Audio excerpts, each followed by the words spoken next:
jedna od stvari u koju nas je dovela ova situacija je u stvari promjena nekakvih svakodnevnih navika u kontekstu kupovine, narudžbe hrane, ne znam, ja sam nedavno morao doma kupiti monitor za home office.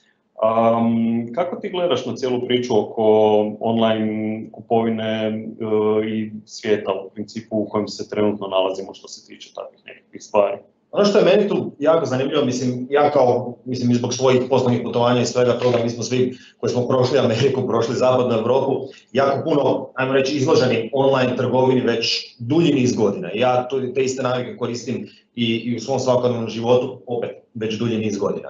Tako da meni nije to nešto toliko novo i naručivati hranu online i recimo naručivati tehnologiju online, što god mogu naručiti online praktično, tako ću i napraviti jer mi to na koncu štedi vrijeme. Međutim, meni je zanimljivo vidjeti moje roditelje, vidjeti roditelje moje supruge, sve ostale ljude koji nisu toliko izloženi digitalnim tehnologijama, koji su sada zbog ove situacije brže bolje naučili kako otvoriti akaunt na nekim takvim platformama, kako početi naručivati određene stvari putem mobilnih aplikacija, putem online shopova i to je nekakva promjena koja se uistinu kod korisnika danas vidi. Upravo tako i ja isto mogu podijeliti iskustvo svojih roditelja koji su brže bolje naučili koristiti online placeve, odnosno virtualne tržnice.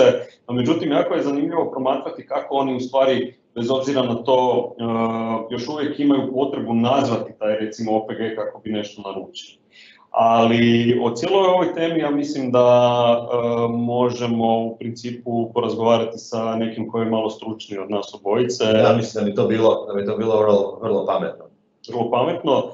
So we are going to switch to English because our next speaker is Steven, and he's going to lead us to the session that is called Customers the Day After Tomorrow. Steven, hello, can you hear us? Yes, good morning. Good morning. Thanks for having me. Good morning to you. We can also now see you. That's so good. So, how are you on this lovely morning? I'm good. I'm here in Belgium and very happy that I can speak to all of you today in Croatia. So that's fantastic that we can organize it like this. That's cool. Also for us. So, not to go into details that you are going to present, you can share your screen with us. And you can start your presentation.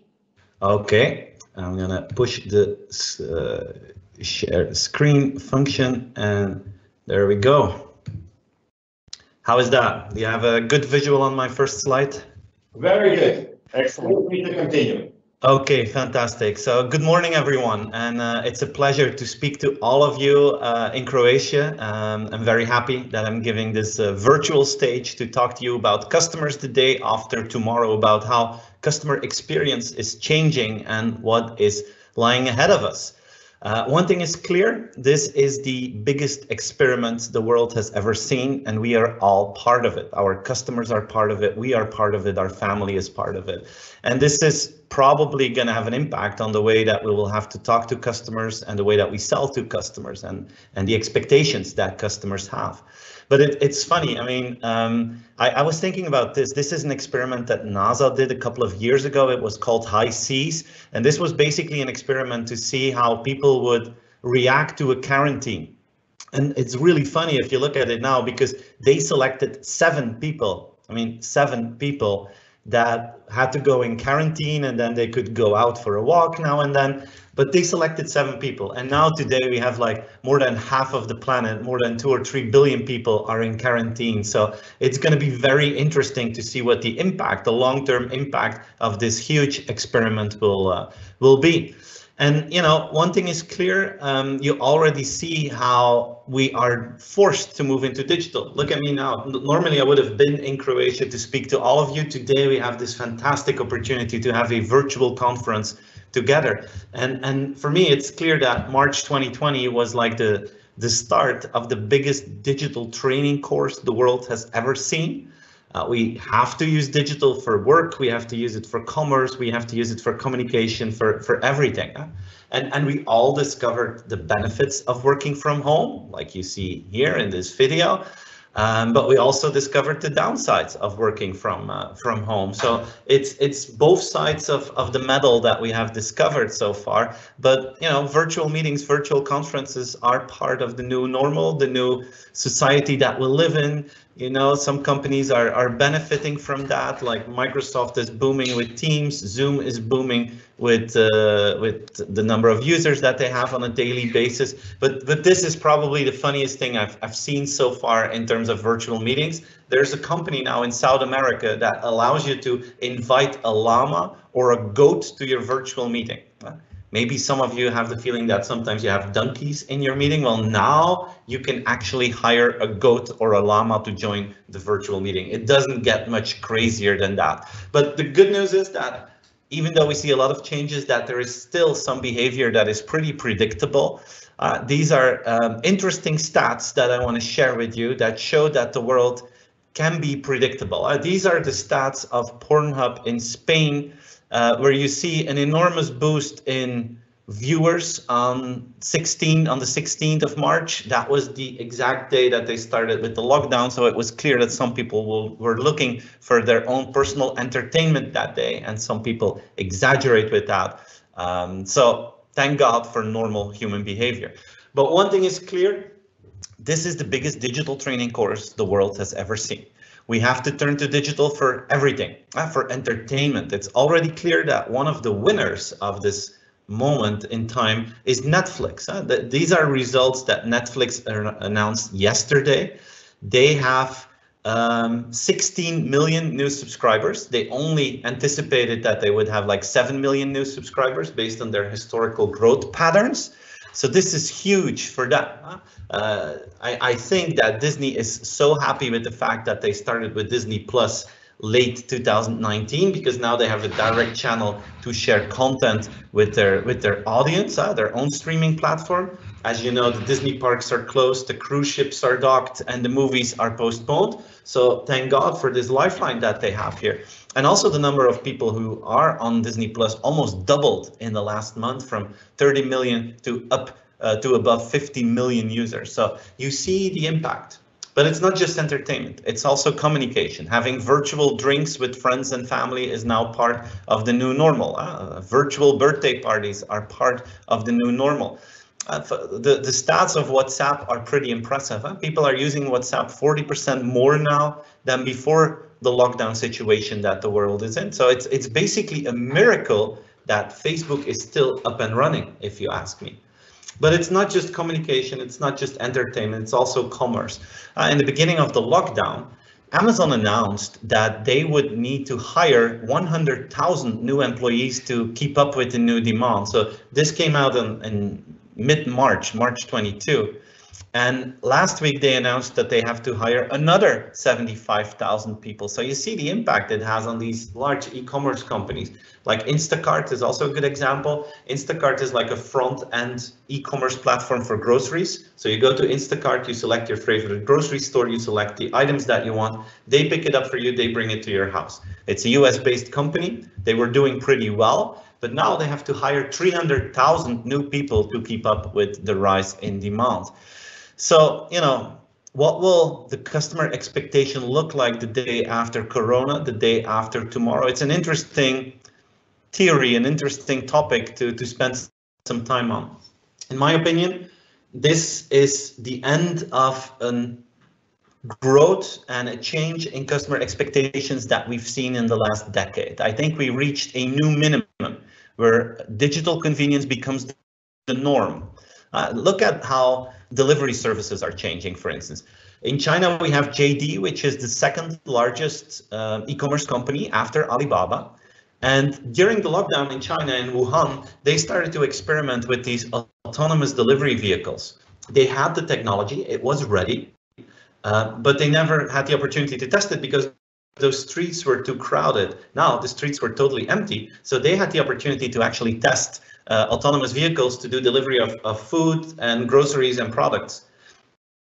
The moment they launched this in Wuhan, their daily sales results doubled. Before they had the autonomous vehicles, they sold for 300,000 or they sold 300,000 items a day. They had 300,000 deliveries a day. Now they increased it in 24 hours to 600,000 deliveries a day, because the people in Wuhan had the feeling that this was completely safe, that this was a way to get to products without human interaction and to avoid becoming a corona patient. So you see how the impact is almost instant when you make that switch to digital right now in a very smart way. This is becoming the new normal, the new minimum. Companies like Meituan Changping, a Chinese logistics company, a super app in creation, is seen as one of the most innovative companies in the world. And what they do is they basically offer a platform to local grocery stores, to local retailers. They can put all their products on Meituan. And then on the front end, customers can buy these products.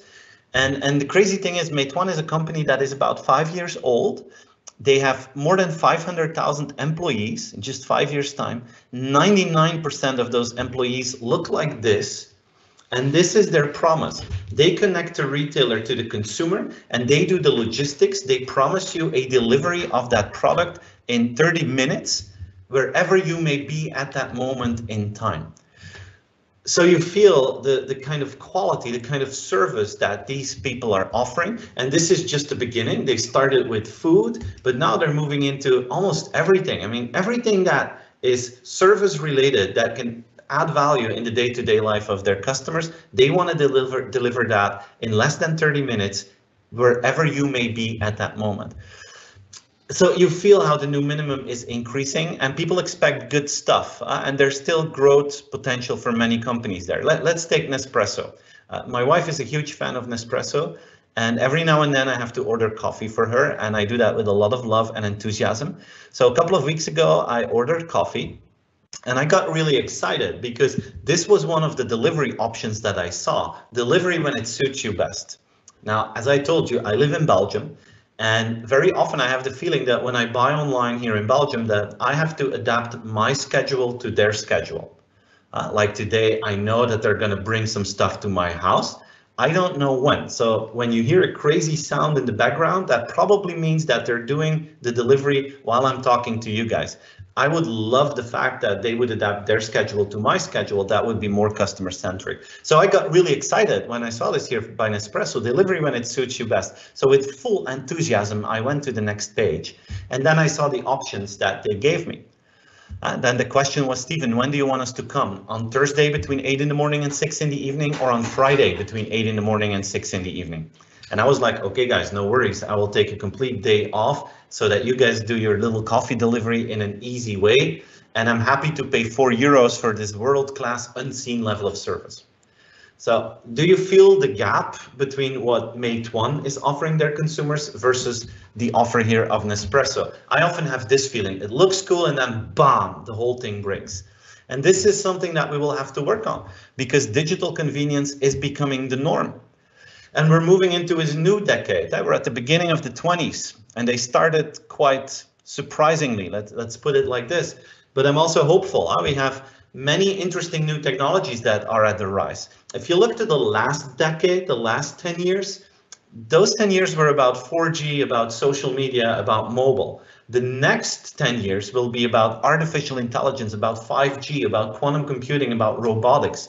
5 technologies that individually have the impact to change society, but together they can have a huge impact. Like imagine that we would be 10 years further in time and that the pandemic would happen now then, or in 2030. These technologies would help us to deal with it in a completely different way.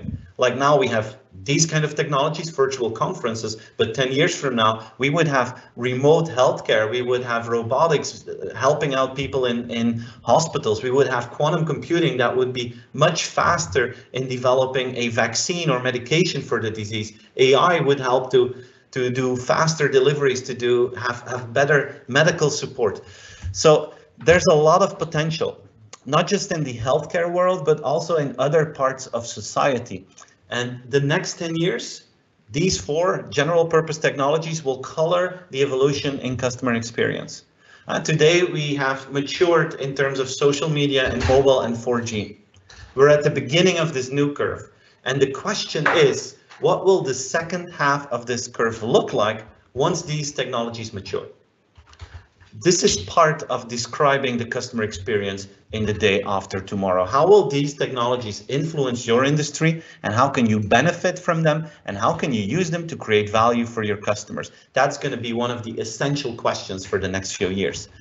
And in all honesty, I think that the easy years of digital are behind us. I think it's going to be far more complex.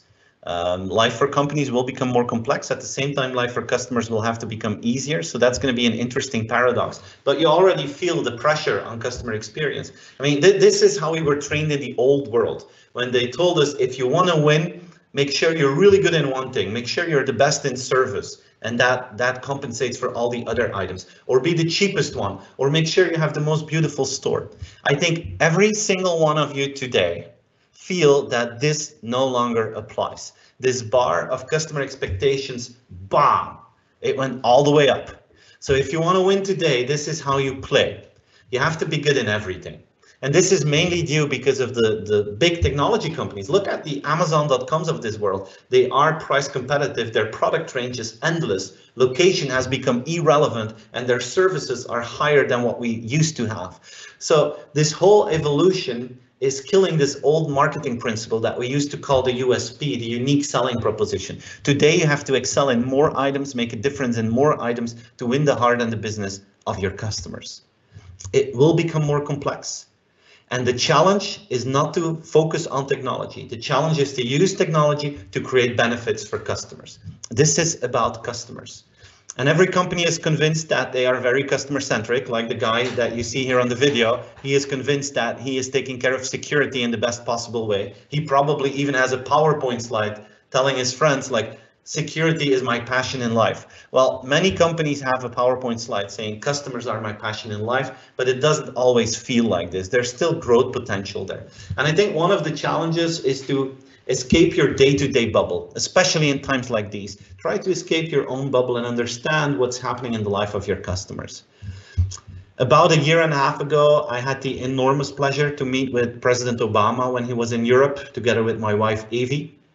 And this is one of the topics that he talked about. He said, look, if you are president in the United States, you live in the White House. And the White House is probably one of the biggest bubbles on the planet. So he had a number of tactics to actually try to get out of that bubble. And one of them was extremely simple, but also very effective. The thing he did was every night, 8 years long, the last thing he did before he went to bed was read 10 letters of US citizens. When he was president, he received about 15 to 20,000 letters every month. He had a team of more than 150 people to reply to those. But every night he got a random selection of 10 letters, and he read them to have a better feeling of what happened in the day-to-day life of his customers, the citizens of the United States. How can we get out of the bubble and understand what people really want? In that perspective, this is one of my favorite quotes of Larry Page, founder of Google. He's like, guys, how is it possible? I mean, we have Elon Musk on this planet, and Elon is launching rockets every 2 weeks, and then he's releasing like 50 or 60 satellites at a time. Then that rocket vertically comes back to the planet. It lands on a floating device in the middle of the ocean. We can do all that as humans, but making a toaster that doesn't burn toast, that seems to be like the hardest thing on the planet. And make no mistake, what we have now are what they call smart toasters, intelligent toasters, my friends in Croatia. I hope you don't have it, because what this device does is it sends you a text message the moment your toast is ready. That's in case you have forgotten what happened with that piece of bread in those 30 seconds. Then you get a text message like, okay, it's in the toaster, but you still get burnt toast. So you feel this is something that we can define as the Internet of stupid things. We make it because technology allows us to do it, but there's not a single human on this planet who actually needs a smart toaster. There's other value that we can bring with these new technologies. And as I said, this is the paradox of this new phase in digital. For you guys, organizations, life is becoming more complex. For me, your customer, my life has to become easier than ever before. Let's play with something here. Let's play with the concept of scarce resources.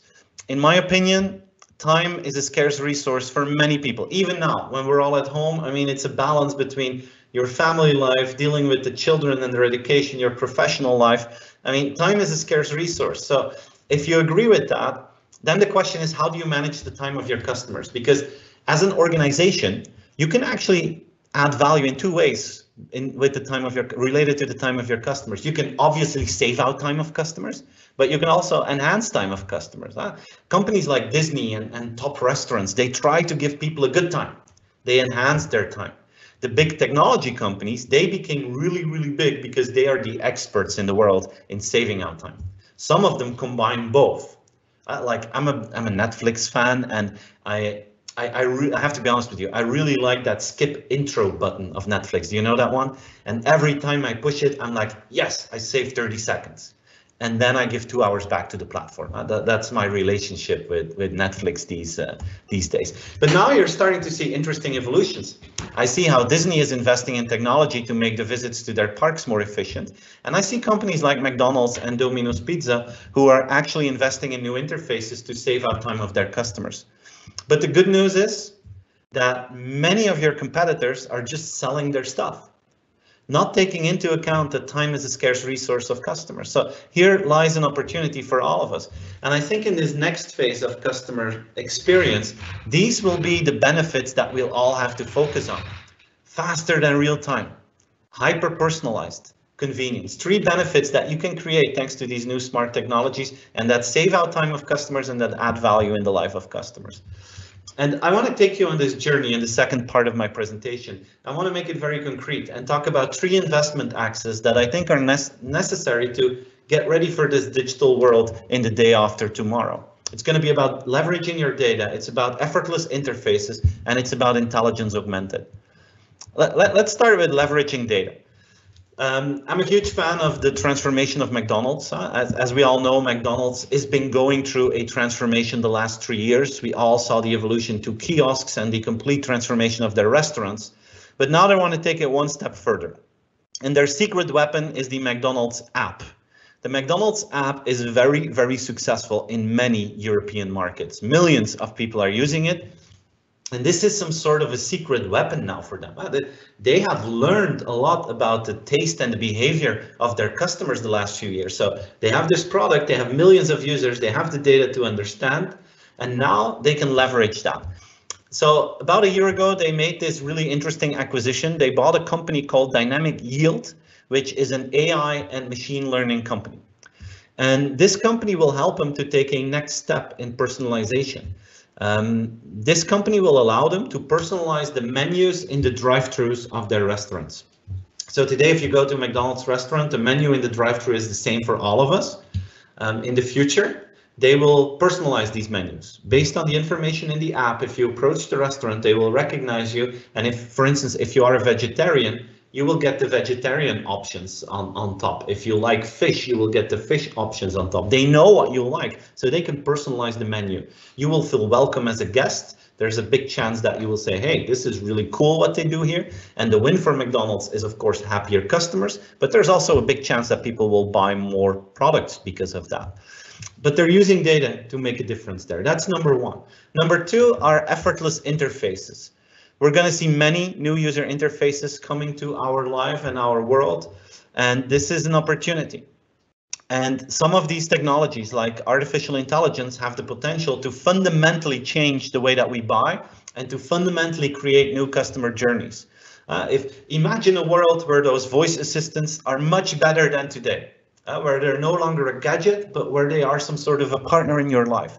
In that world, commerce can be automated. That when Internet of Things and artificial intelligence and robotics mature, we're going to enter a world of automated commerce where you outsource the purchasing of certain products to a machine.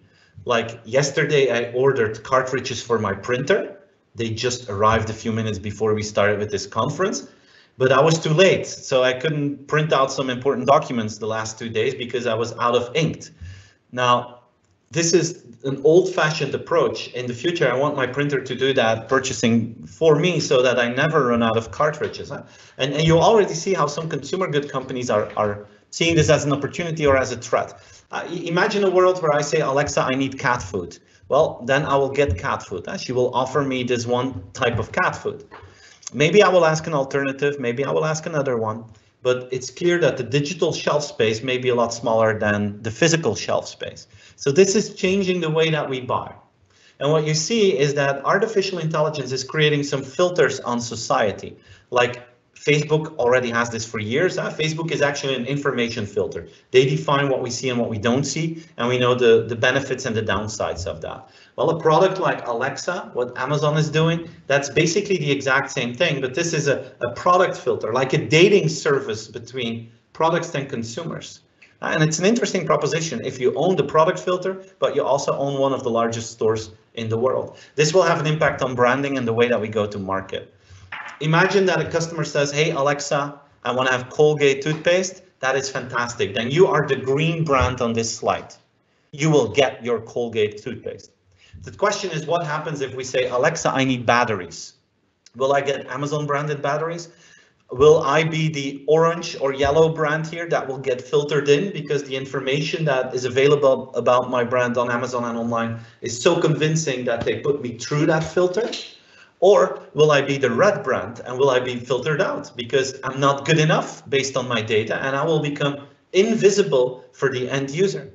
So this is an urgent call for two things. This is an urgent call for branding and investing in the end relationship, the direct relationship with your customer, because two things are happening here and it's speeding up because of the Corona crisis. Big platforms hope that many purchases will happen through their channel. That's what Google and Amazon are trying to do. And you see the rise of big platforms in the last few weeks. So this scenario is being created as we speak right now. What is important for most of you is that we have the scenario on the right, that you still have access to your direct consumers and that you have value, that you have enough value that they come to you directly. I think that's going to be important, and interfaces will be one of the tools that we will have to make that happen. What if the customer is no longer part of the decision flow? At that moment, it's crucial that you have direct access to your customer, to their data, and that you can offer value there.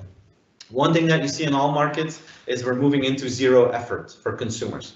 People want to buy online. People want to have customer service online. They want to have digital interfaces in the offline world. Stores that are safer for our healthcare are stores where you walk in, you grab what you need, you walk out, where you don't have to wait in line, where you don't have to go to the payment station. Those are the most safe and efficient stores today. It's like an e-commerce stores, but then offline. Those kind of concepts will grow rapidly in the next few years. That's number two. Last item is intelligence augmented. Many companies today are overloaded with questions from customers. I mean, if you are an airline, if you are a travel agent, if you are an accountant, if you are a bank, I mean, there's so many industries that get overloaded by questions of their consumers that it's almost impossible to deal with it. At that moment, a tool or a philosophy like intelligence augmented can help. We need support from machines to create better and faster and more personalized customer service. And I want to show you one of my favorite examples that is actually doing that. It's a company called Digital Genius, based in San Francisco. And what they do is pretty brilliant. When they come in, they read your customer service data of the last few years. They translate that in algebra, so they make a mathematical model. Then a question from a customer comes in, like, can you rebook my flight? Very urgent, actual question right now. This question gets translated into algebra, and then the computer does the matchmaking. And then the computer tries to formulate an answer based on the historical data of your customer service. If the answer quality is high enough, they can ship it right away. If there's doubt, then humans get to see this screen. And on the right-hand side, you see the suggested answer by the computer. Then humans can personalize it and play with it and adapt it. This here is KLM using it, the Dutch airline. Because of this, KLM can now answer more questions in a more personalized way than any other European airline that we have. And people are like, wow, KLM, how do you do that? And that's because they have support from computers. They make sure that their teams, that the intelligence of their teams is augmented, which is extremely valuable when you have a peak in customer questions like a lot of your organizations see today. So these three investment axes help us to get through this crisis. They also help us to get ready for the world after this crisis, a world where digital has become the norm, where digital convenience is a new minimum, where we need the support of our data to create more personalized, more convenient, faster and real-time services, where we need interfaces that don't cost any effort for the user, and where we make sure that our humans in services are being helped by machines so that they can be faster and more personalized, and that customers think, wow, I don't know how you guys did this. It must be so extremely busy for you, but you can still, create a fantastic customer experience. Investing in these assets, I think, will make you ready for the day after tomorrow, to win the heart and the business of your customers the day after tomorrow. And this is my invitation for all of you. I'm coming to the end of my talk. This is the moment in time, not just to incrementally get ready for tomorrow. The urgency to fundamentally rethink a few of your processes, of your customer interactions, has never been higher than today. So my invitation is dare to dream about the day after tomorrow, and then reverse engineer it back to today and start building this post-corona world and make your customers happier than ever before. Don't focus on technology by doing so. Focus on the customer benefits that you can create for them. How can you become faster than real time? How can you make it more personalized? How can you make it easier for them? This will have a huge impact on the future in the next few months of your organization. So my final invitation for all of you is dare to dream about the future and start with the customer experience and then work backwards. In the background, my vacuum cleaning robot is starting a life on its own. If you could push the button in the middle, that could really help me right now. Sorry for that. So final message, while a robot was disturbing his presentation, dare to dream about the perfect customer experience and then work backwards to create your day after tomorrow. I hope this was an inspirational start of your day. If you would like to see more of me, feel free to join me on Instagram, join me on YouTube, join me on LinkedIn or Twitter. I share a lot of content there, and I would love to connect with all of you there, answer questions, and become digital friends. Thank you for having me, and I'm very happy to answer some questions if we still have the time for that. Thank you, Steven. Thank you so much for this wonderful presentation, for this wonderful view of what is actually happening around us and what's actually going to be quite important in the time to come and even now. I mean, even on Business Conference or our previous editions, we were talking a lot about the digital transformation itself, and what our attendees would actually like to know. You mentioned quite a few times that companies that are not that well, or actually that were not that well connected with the IT, are actually now growing into that point. They're actually acquiring businesses, IT businesses, to become part of it. So do you see that as the biggest step that actually is going to happen in the future, that companies that are not connected with the software, with artificial intelligence, are actually going to grow by acquiring startups or some kind of smaller companies? Yeah, absolutely. I think that to grow in these digital topics that I just described, one of the scarce resources is talent, of course. And it's sometimes for, let's say, more traditional companies, it's not always easy to get that fantastic talent. Because many people who are talented start their own business and want to grow their own company. So I think it's important for companies to create some sort of a network around them where they have access to talent in specific niche parts of the business. It will make them more flexible, because if you need a certain new talent at a certain moment, it's easier to add something to your network than to get that talent on board again. So I think you need to have a flexible approach in terms of talent. That can mean acquiring companies, that can mean that you partner up with other organizations, but having the mindset that all talent has to be part of your payroll first, I don't think that will work. You will need that ecosystem around you to really make steps forward in this digital transformation. Absolutely. Excellent. Steven, we have one more question coming from the audience. So can you please explain what is your view of the future of travel? In general, you mean any kind of travel? Yeah. Yeah, okay. Well, to be honest, I miss travel. I would have loved to come to your beautiful country to see you guys in real life. So I think many people miss the traveling, and I don't know how it is in Croatia, but many people are worried that they won't be able to have a summer holiday this year. We had so many people from Belgium that wanted to come to Croatia that probably won't be allowed, or it's not going to be possible. So people are a little bit sad about that. So I'm convinced that the day we can travel again in a safe way, that a lot of people will be willing to travel. Two nuances there. I think that if we will go to airports, that the experience will be totally different. I'm pretty sure that next to a security check, we will have a health check as well. I saw that Emirates, for instance, they still have a few planes in the air, but every single person that has to go on this Emirates flight, they have to do a blood test in the airport before they are allowed to board. And this is one of those fast tests that you get the results within 15 minutes. So I don't know if it's going to be like that, but imagine before you'll be able to enter a plane that you will have to do a blood test. That would be weird. But a lot of things are weird today that become the new normal pretty fast.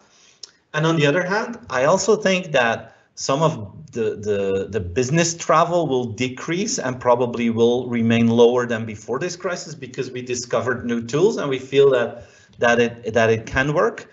So it's my belief that we're going to have a mix of what it is today and what it was before, that we still want to have this real life interaction. I mean, seeing you guys and feeling you and being in the same room still gives a different dynamic than me being here in Belgium speaking to a screen. You know what I mean? But on the other hand, for some things where it's just the transfer of information, I think virtual can be a very effective tool. So I think it's going to be a mix. But I'm convinced that, especially in tourism, when we are allowed, we will travel again. Business travel, I think that will remain a mix for the next few years. Yeah, but not sure. That's my opinion at this moment. That's cool. Thank you so much for that. We will, of course, invite the audience, as you already did, to contact you via LinkedIn to ask you questions, so you can actually get into the direct interaction with them. And we really hope to see you in the fall, actually live on the Windows. Yes, the date is already in my calendar, so I'm very much looking forward to that. Thank you so much. Thank you, guys. Thanks for having me. Good luck with the rest of the conference. Enjoy your day. Thank you. Thank you, Steven. Bye-bye. Bye. Bye.